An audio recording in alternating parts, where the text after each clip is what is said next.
अधिक एक महत्त्वाचा मुद्दा याच्यामध्ये असा आहे की हे जे बळीराजा प्रकल्पग्रस्त संघर्ष संघटना ज्या गोष्टीला घेऊन उभी राहिली, जो संघर्ष उभा राहिला तो म्हणजे सरळ खरेदीधारकांचा.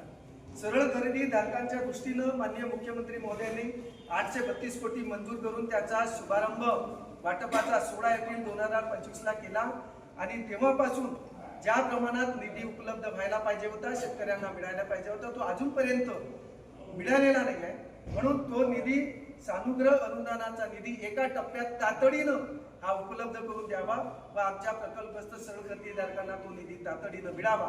जशा की याच्यामध्ये काही ज्या मागण्या आहेत त्या मागण्या मी या ठिकाणी वाचून दाखवतो. प्रकल्पग्रस्तांचे आरक्षण 5% वरून 15% करणे, प्रकल्पग्रस्तांना या ठिकाणी प्रकल्प जलसंधारण, मृद जलसंधारण या विभागांमध्ये 50% जागा करून राखीव करून त्याची विशेष भरती काढावी.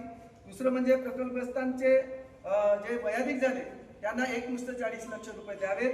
प्रकल्पग्रस्तांचं त्याच्यानंतर प्रकल्पग्रस्तांसाठी स्थापन झालेल्या नागनाथ नायकवडी यांना आर्थिक विकास मंडळाची एक समिती स्थापन करून त्याच्यामध्ये निधी उपलब्ध करून द्यावा.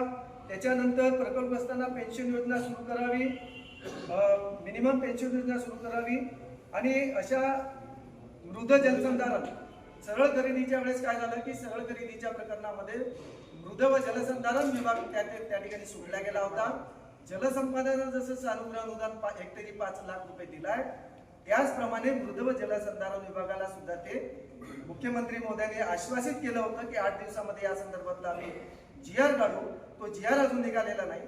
तो GR सुद्धा तातडीनं काढावा व मृद व जलसंधारण विभागाला सुद्धा हेक्टरी 5 लाख रुपये अनुदान द्यावे. अशा या इत्यंभूत मागण्या आम्ही या अधिवेशनाच्या मोर्चामध्ये करणार आहोत.